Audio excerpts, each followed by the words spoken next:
why they didn't follow his instruction. He's not going to be pleased, I guarantee.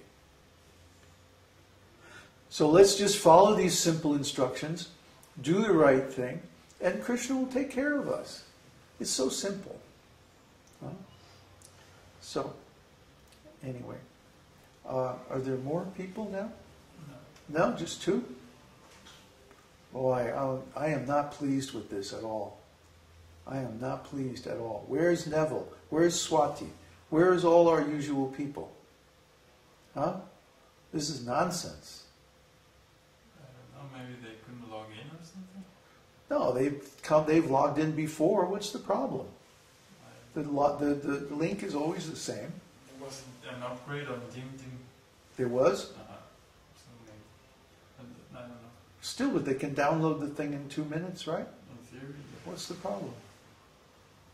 The problem is the lack of determination, lack of steadiness. Yeah, maybe they want to see it on YouTube or something. What? They want to see it in YouTube, I guess. Well, I don't know why they can't come on the thing when it's live and then they can ask questions and everything. Yeah, huh? This is not a spectator sport. This is something you're supposed to participate in. Huh? That means you come to the live satsang. What's the problem? I don't get it. What's with these people? Huh? They want to watch TV instead of participating in the live satsang with a self-realized soul? What's wrong with you? Huh? You need a head examined or something.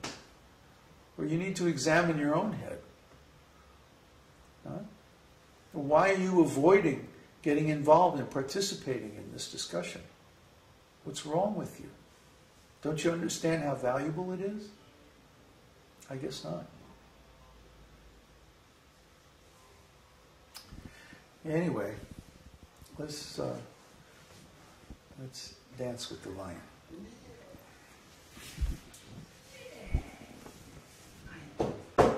Whoops.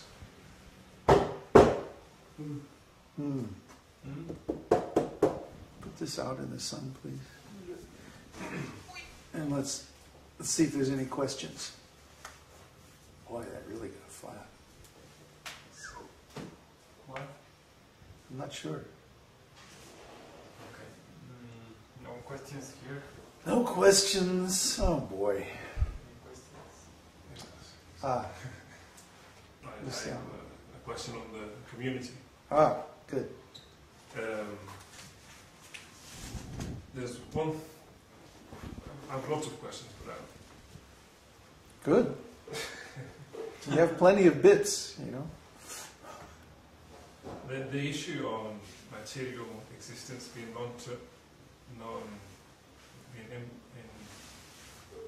non-permanent. Yeah. So when we are developing a project for this material world, that project is also non-permanent. What's non-permanent about it? For example, building an agricultural community.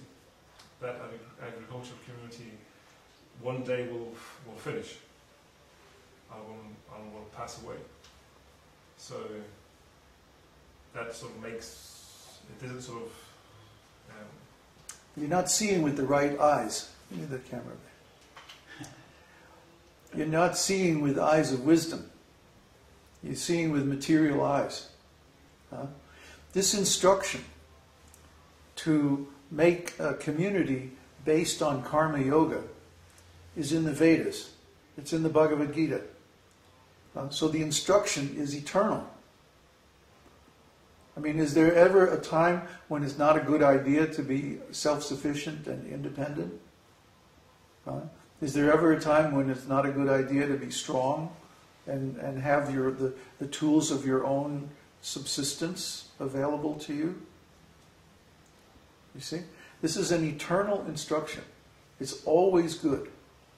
It happens to be very, very good right now because the whole system that everybody's living in is falling apart. But at every time and in every place throughout history, it has always been a good idea to have your own food, to grow your own food. So, this is an eternal instruction. So if we follow an eternal instruction, then the result of following that instruction is also eternal in quality. You see? Varnashram dharma is the technical Sanskrit term for what we're doing. Varna ashram. Varna means the means of livelihood.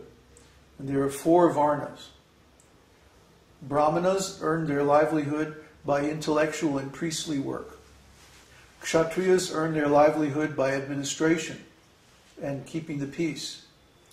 Vaishyas earn their livelihood by economic development and farming. And Shudras earn their livelihood by serving, the other 3. These are natural. They're not artificial. They're present everywhere. We always, everywhere we go, I've been all over this planet in so many different countries, and everywhere I went, there's an intellectual class, a political class, an economic class, and a worker class. Everywhere. It doesn't matter what you call them. They're always there. There's always a certain class of people who are naturally inclined to run businesses. There's always a section of people who are naturally inclined to administer organizations and to engage in politics and warfare. There's always a class of people who are into learning, knowledge, intellectual activities like writing, and the priestly duties of religion. And then there are all the rest, the other 90% of the population who can only serve. But these are present everywhere. In every, you go to Borneo, to the headhunters, they have these 4 classes of people. And you go to New York and to Central Park, and they have these 4 classes of people. And you go look around here in Chile, and they have these 4 classes. They're everywhere, even in so-called Marxist or communist countries. They still have workers, administrators, people who run business, and intellectuals. Even though they try to create a so-called classless, artificially classless society. But still, even though everybody is technically a worker, they do different kinds of work. So in our system of Varnashram Dharma, everyone is a servant. It's just that their service is of different kinds, depending on their ability, on their talents. So if we follow that system, then the results of our work in following that system are also of the same quality. You follow? It's just like if you say, well, how can you say that chanting is eternal? Because you have to start chanting at a certain point, and then when you finish your rounds for the day, then you stop again. So how can you say it's eternal? But the instruction or the principle of chanting is eternal. It's always a good idea. It's always appropriate. It's always a valid spiritual practice in any time and place. Therefore, chanting is eternal in its quality. Although the act of chanting may begin at a certain point or end at a certain point, the principle of chanting is eternal. So when you perform the act of chanting, that act has the same quality of eternality. And the same is true of this community based on Varnashram Dharma. A particular manifestation of the community may have a beginning and ending in time, but the principle of spiritual community is eternal. Just like the incarnations of the Lord may appear at a certain point and disappear at a certain point, but the Lord himself is eternal. Prabhupada gives the example of the sun. The sun rises at a particular point on the horizon. It's actually over here. And then it goes across the sky and it disappears at another specific place on the horizon. But the sun is always there. It's just that sometimes you can see it and sometimes you can't see it.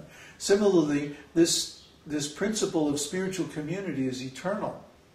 It's just that it manifests at a certain point in time and then again it disappears at a certain point of time. But the community and its effects are eternal. this case would be the disciplic lineage, because that's eternal.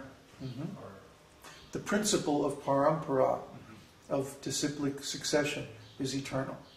Even though I may not know anything about it in the beginning, and then when I meet my guru, I become initiated into the parampara at a certain time or a certain date, and then spend the rest of my life in service to the parampara. Still, the parampara itself is eternal. Even though before Srila Prabhupada came to the West, there was no disciplic succession from Lord Brahma in these countries, in the West. But that doesn't make any difference. It's just that the manifestation of that principle has a certain beginning and end in the Western countries, in the material world.